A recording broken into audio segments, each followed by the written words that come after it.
projects in the medical robotics area.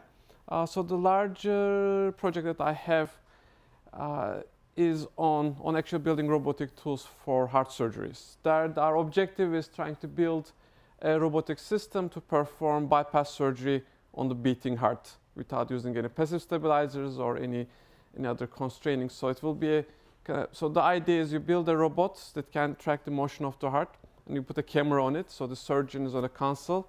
He looks at the video coming from the robot. He sees a stable view. There are robotic instruments. You see the robotic instruments as stable. So you do the surgery as if the heart is stationary using teleoperation, and then the robot takes care of the motion tracking. This is a challenging problem, obviously. The heart it's like trying to fix an engine while it is running.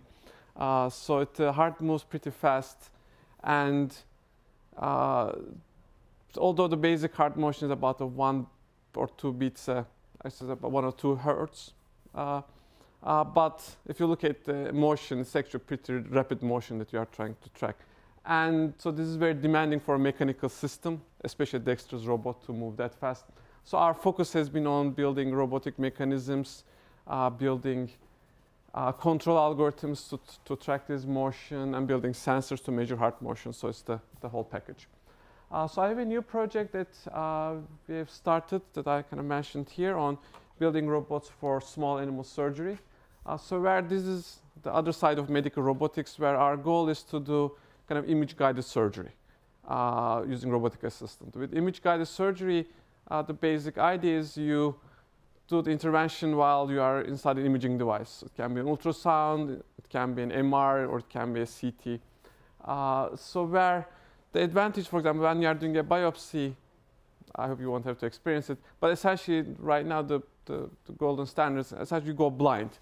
You know roughly where the target is, so you just insert needles and then kind of using statistics. Well, if I insert enough needles, I'll hit the target. Well, it's good, but it's painful for the patient. So what you want to do is essentially perform this biopsy under image guidance, so you can image while you are inserting the needle, so you can really hit the target. And the purpose of the robot is then to process the vast amount of information coming from this imaging device, and also perform the positioning very accurately so that you don't have to insert 10 times. You just, in one time, you can hit the target right. You can hit small targets with high accuracy. And the application that we are developing this technology on is actually doing this on small animals. So as if the first problem wasn't challenging enough. So we want to work on things like mice or rabbits, or where they are using for medical research here at the medical school. And what we want to do is not only biopsies, but also do, for example, drug delivery at a very small target in a small animal, or gene therapy or things like that, where essentially the thing that we are developing here is a system that's going to be a tool for the medical researchers to use so they can develop better treatments.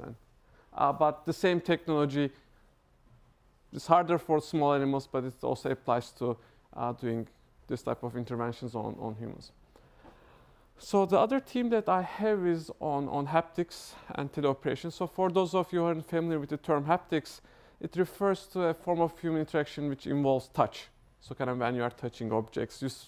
So the haptics is a unique type of human interface because it's a two-way interaction. And all other senses are passive. So we just observe the environment. We cannot really act on the environment. Whereas in haptics, you are really having an interaction with the environment that you are interacting with. So there's substantial energy exchange. You are doing work. The environment is affecting you. So it makes it as an interesting form of human interface. And this comes from essentially from the medical robotics application, because the human operator is going to use the robot to interact with a patient. Okay, so and the robot is in between, is actually facilitating this interaction. So it is a form of teleoperation. So what we are doing in this domain is actually looking at, from a quantitative point of view, how we design such systems and develop algorithms to achieve this. And a recent project that we started, which I believe is very exciting, it is because my research area, so, is what we call a Haptic E Model. It's actually developing a computational model of the human kind of sensor motor performance. So that once if we can develop how the human senses and how the human moves while interacting while performing haptic manipulation, then we can essentially then start looking at the design of these systems in a more systematic way. Right now, people do more empirical studies, so you just develop something and then you do usability studies. You get 20 people do an experiment and see if what you did works or not. But if we can have a computational model that we can use in such an evaluation, then development of such systems will be more efficient. So you can first essentially evaluate your system using this computation framework, and once you are convinced that it is really going to work, then you have a usability study. So this will essentially improve the development cycle for such systems. Going to here, I have another kind of research activity going on using virtual environment technologies to develop training simulators for surgery. So this is like developing a flight simulator to train a pilot. Okay, we want to develop a simulator for surgery so we can train surgical residents. So our collaborator here is actually in medical school in the pediatric neurosurgery, where they perform very delicate endoscopic neurosurgical procedures, which are very difficult even for an experienced surgeon. So the training of a resident for this procedure is risky, is difficult, is time consuming, is expensive. So what we want to do is actually build a simulator, a virtual environment simulator where they can really train a resident so they'll be ready to perform the surgery on a real patient. And developing of this surgical simulator is the application, and we are also doing some basic research to support this. Essentially, we are looking at the software architectures, how we build these simulators. We looked at algorithms that's going to go in how we simulate physical models so that you can have a virtual environment which behaves like a surgical scene rather than a bunch of kind of blocks around. And we are also looking at how we can scale this simulator, so we are looking at networked surgical simulations. And finally, I have kind of one project here which is on modeling and simulation of biological systems. So this is, here our goal is what's called the digital human. So this is like a 20 or 30-year goal if it can be achieved at all. So the idea is to build a simulation of a human being's physiology, starting from the cell level all the way to the whole organism. So you'll have to model what's happening at the cells, at the tissues, at the organs, and then from there try to understand what is happening at the whole human being. The purpose of this is, for example, when you're developing a drug, these drugs affect the cell level processes. Because it chemically changes something inside the cells, the cell's behavior changes, but then you are looking at an organ level response or human level response. So you take a blood pressure pill, it changes something in your cells, and then you are looking at what's happening, your blood pressure, is it decreasing or not? So if you want to develop these drugs or really understand the physiology in a more systematic way, you really want to understand these connections between what is happening at the lower levels and the higher levels of the hierarchy. But if you say, okay, I want to build a simulation of a human being, people will laugh at you because it's such a large scale. You have billions of cells and individual cells. There are so many reactions going on.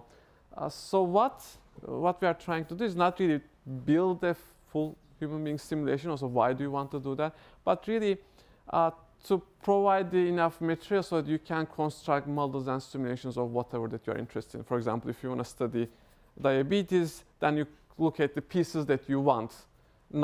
You won't need the whole human being for practical purposes. And our approach is we are taking a more systems approach. So rather than models themselves, what we are looking at is, well, if somebody wants to build a digital human, or a subset of a digital human. So what would it look like? What type of software architecture that you need if you are going to build such a complex simulation? It will be more complex than anything that you can imagine in terms of simulation at the moment for the physiological system. So we are looking at, from a computer science point of view, from a software architecture point of view, okay, what should the software architecture be like if you want to, for example, provide people ability to share models, to interchange models?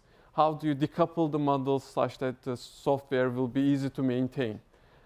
Because if you are going to do a simulation of a complex disease, then you'll have to combine 100 models together, and it means that there are 100 people collaborating. Okay, then how? But these models are mathematical equations. How do you connect them? Okay, maybe you find out that the model that you have isn't sufficient, and you want to put a more complex. How do you do that without really changing everything else? So our focus has been on trying to look at the basic computer infrastructure or computer science infrastructure, basic software architecture that's going to support this, which will enable the people who are going to start building these models maybe 10 years down the road, and they'll start putting together these complex simulations even later. So we are really essentially preparing the groundwork that hopefully everybody who's going to do physiological simulation of complex systems going to use or be inspired from later on. So thank you very much for listening.